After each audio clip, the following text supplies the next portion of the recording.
1 in 4. The number of pregnancies that end in loss. 25th of May, 2020.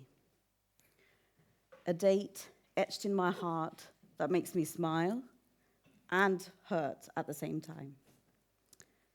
4:25 a.m. The time my baby boy, Mikaeel, was born sleeping. 2,429.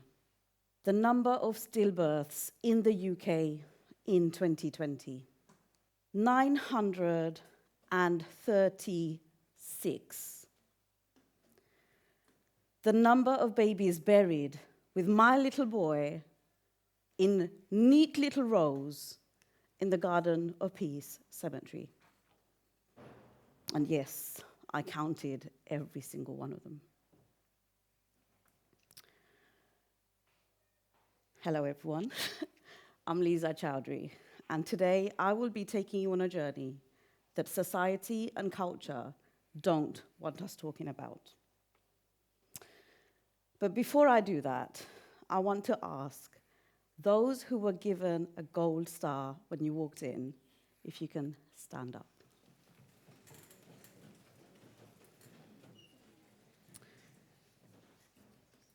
This is 1 in 4. This is how many pregnancies end in loss out of the people that are in this room right now. Thank you. You may take your seat.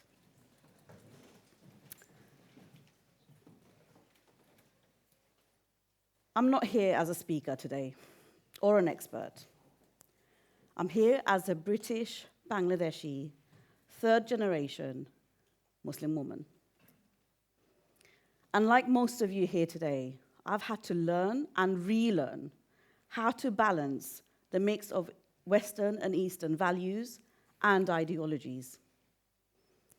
And with that, torn between knowing what's right for me and making sure other people aren't uncomfortable hearing my truth. So, prepare to be uncomfortable. And I want you to feel every word that I share with you today. The story I want to share starts after I found love and remarried in 2017. 2 years into my marriage, I was the happiest woman on this planet because I found out I was expecting and I was ecstatic. Unfortunately, my husband at the time didn't feel the same way. And my resilience was tested yet again when I was given an ultimatum to choose between him and my unborn child. It was a no-brainer. I chose my baby. But what followed was the most harrowing experience I've ever been through in my life. In May 2020, in the peak of COVID, I went into labor. And I walked into the hospital assuming I'll be walking out the following day with my baby in his car seat. Instead, I heard the words, "I'm sorry, there's no heartbeat."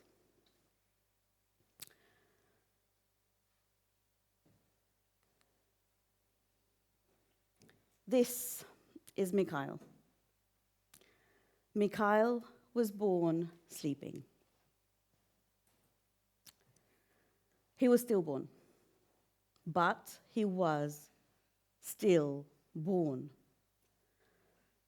And with that, he became a statistic. I became a statistic. 1 in 4.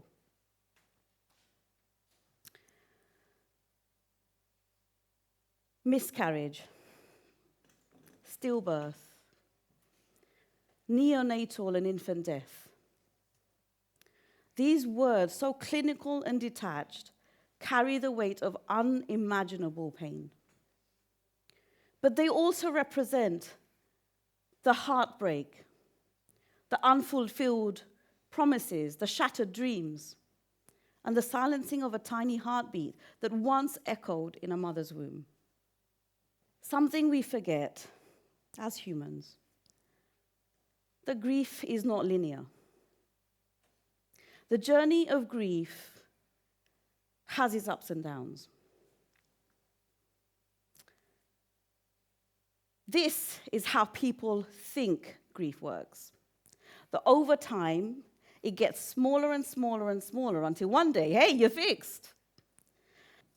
This, though, is how grief actually works. And as you can see, it's sporadic. Grief does not fade away with time. Our hearts will always be broken. The emptiness will always be there. And that void will never be filled. But as women, as mothers, we grow around our grief and we learn to carry the pain a little better. A mother's grief is often acknowledged,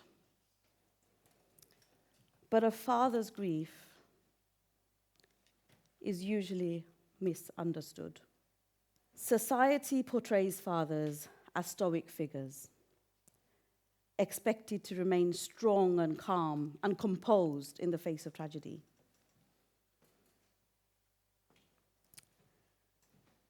And with that, it's a double-edged sword.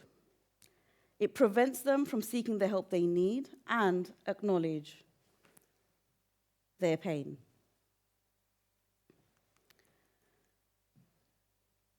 A father's grief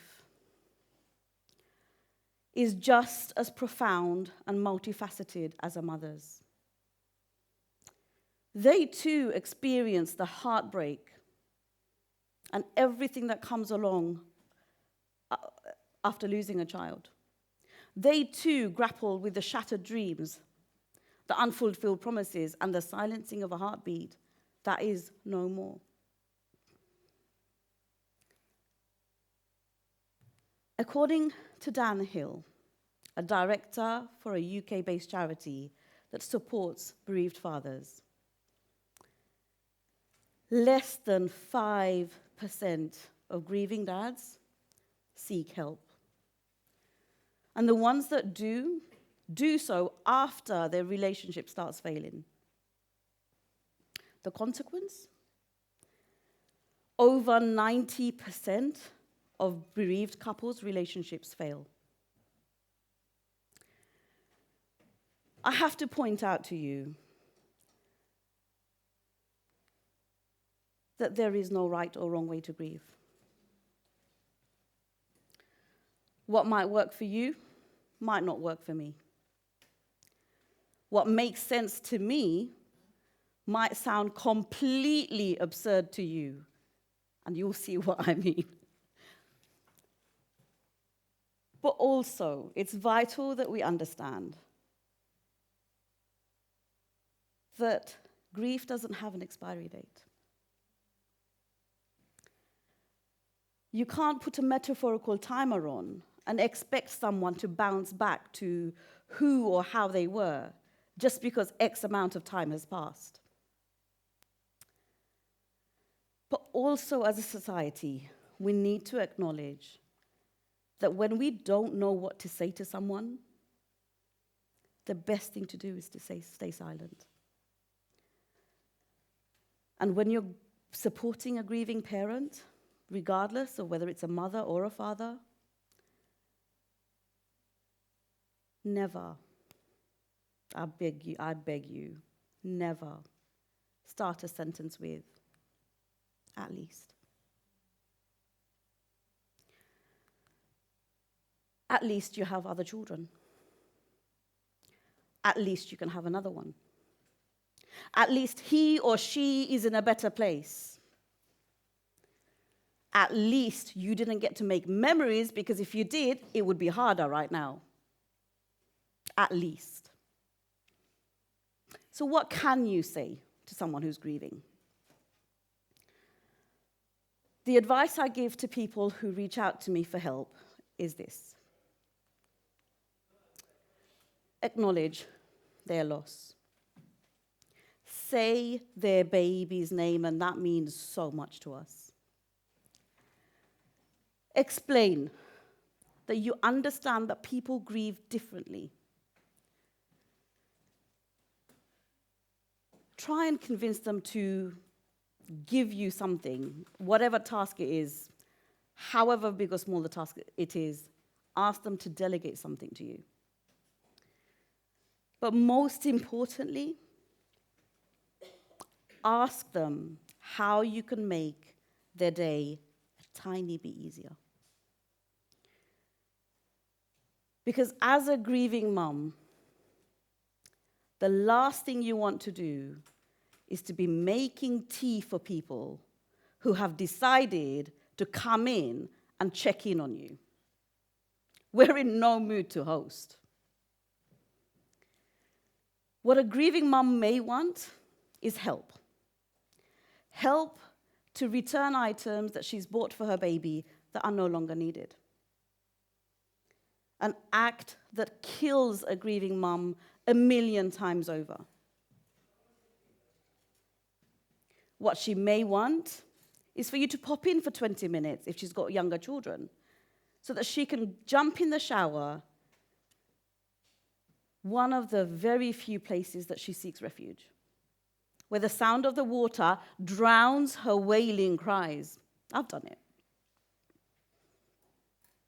She may want you to go on a walk with her and not talk about her baby or what she's just experienced. She may want you to go on a walk with her and only talk about her baby and how she's feeling and how she's coping. How can you help a grieving mum? Ask her.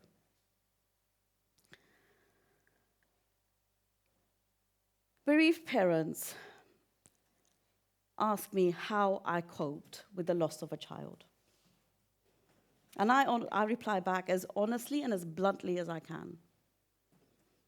That 3 years on, I'm still learning new ways of coping all the time. Because once you think you've mastered it, it doesn't work anymore. And you need to find something else. They ask me how I survived the early days. I tell them that I allowed myself to grieve. I chose the people I was going to lean on. My lifeguards. And there's a few of them here today. Who were keeping my head above the water to stop me from drowning. Parents ask me how I dealt with the first year of losing Mikaeel. Because all they want to do, all they can think of doing, particularly mothers, is to join their baby.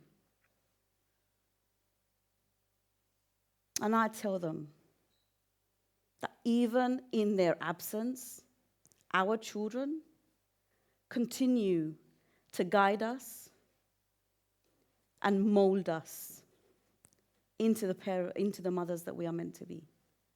Mikaeel has left a legacy, and it all started with his absence. An absence that made life-changing difference to babies in neonatal wards all over the country. With my breast milk, what would have been his milk, donated to a hospital milk bank. I knew nothing about that world before, and now I do. I tell them that I speak of him unapologetically, and I share his story with the world and the imprint that he has left behind. I tell them of the foundation that I have started in his name, his legacy that will stay and remain long after I'm gone.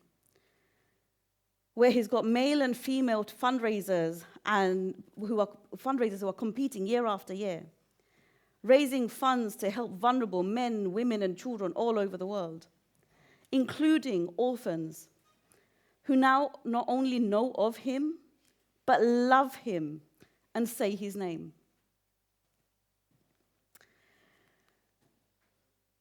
I tell them about his patchwork blanket that was made with the outfits that he didn't get to wear, and how that blanket travels with me everywhere I go.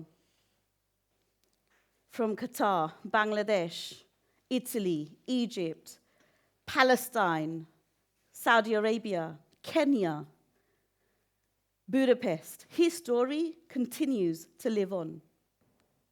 And I tell them how I used that blanket to decide on the theme for his birthday party. And how I go all out, planning a party for a child who is no longer with us, but still continues to bring joy and laughter and a whole lot of fun to hundreds of children in this world.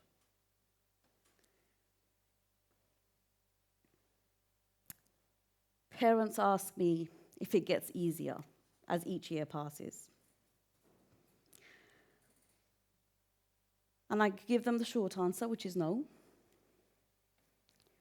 But I tell them to embrace it. And I tell them that I end Mikaeel's birthday parties by lighting a sky lantern at the end of the night. An act to depict letting go of the pain and embracing another year without him. Because I am proud to be his mum and that he is my son. Our beacon of light in the tsunami of life.